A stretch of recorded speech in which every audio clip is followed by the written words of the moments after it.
When my dog started showing reactivity and I got more and more mean comments from everybody I met, or at least it felt that way, I was desperate to get rid of the behavior, and to be honest, I didn't even want to go outside with him anymore.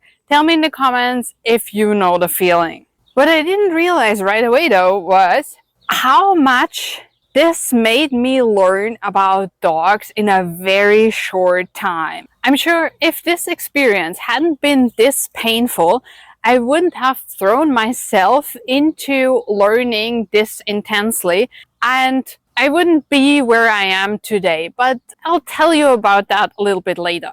I would also definitely not have changed so much about my life that had been bothering me, but just seemed too difficult. Maybe you have been in a situation like that where you kind of want to change something, but life gets in the way, or you tell yourself, I will get to that, or it's not the right time, or this is just such a huge step, or I'm not ready, or worst of all, who am I to dream about that, right? But when circumstances happen that kind of force you into making that decision, you're grateful for it afterward. And that's what reactivity did for me. But in the beginning, it really seemed like a horrendous struggle. I flipped my whole routine around so I could walk when nobody else was outside, and that gave us time to train, which is really, really important, because whenever you start training while your dog's going crazy on leash, it will not work. You need a time frame that allows you to actually teach your dog something else. And within that time frame, you need space to breathe. So no more meeting people or dogs that overwhelm your dog. For me, that also meant I had to overcome my fear of driving. So yes, I had a driver's license, but I had stopped driving because I was super afraid after having a tiny car accident. But now, living in a city with a completely stressed out dog, I had to get out somehow. So with nobody else around, I had to be the one driving my dog into nature. And to be honest, I enjoyed these nature walks at least as much as my dog, maybe even more. So it would have taken me much longer to overcome this fear if it weren't for him. What it also did was it helped me stop caring about other people's opinions. Not entirely, of course.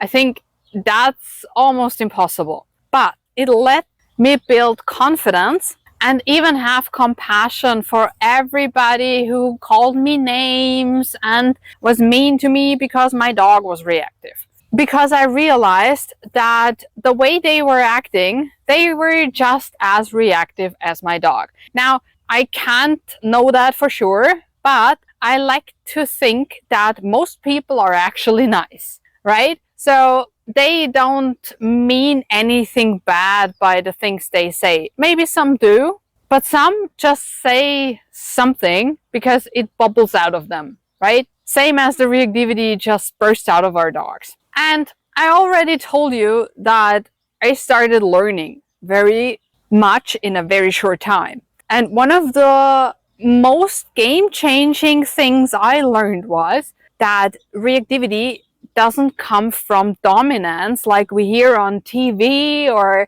nowadays some YouTube channels or other sources that aren't science-based. When we look at studies where people have actually taken the time and studied dog behavior, we realize that there are two emotions behind reactivity. One is frustration, which is less common, and one is fear, which is more common. And yes, a combination is possible. And for my dog, it was definitely fear being the stronger emotion. But in both cases, our dogs need help. And my dog definitely needed help. So after realizing this, we grew closer and closer together as he became more and more confident. So don't be afraid of helping your dog get more confident. It will not make him ignore you more.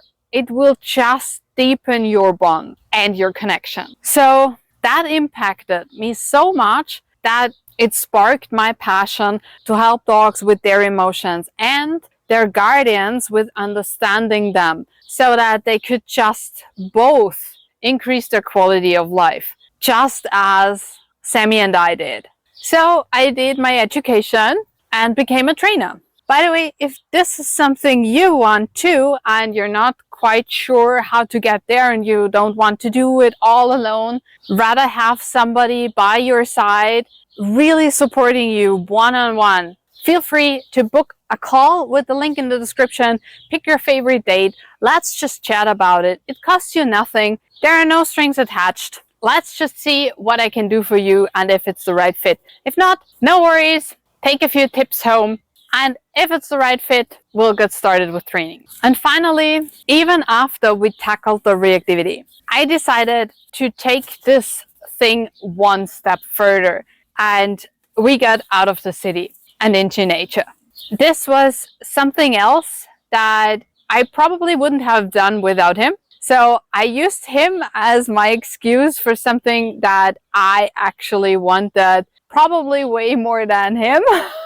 But of course, it was good for him too. So this is something I'm grateful for to this day, just as much as I'm grateful for having gotten this gift of reactivity, and of course, Sammy as a dog. Sammy, with all his health issues, with all his fears, with his traumas, and with his reactivity, is so precious and such a huge gift I wouldn't even have dreamed of wishing for. So yes, it looked like a huge challenge in the beginning, and I often thought I wasn't ready for that. But if you decide you want to be ready, you can be ready, or you can get ready. So your dog can be the same gift for you if you're open to going this journey together.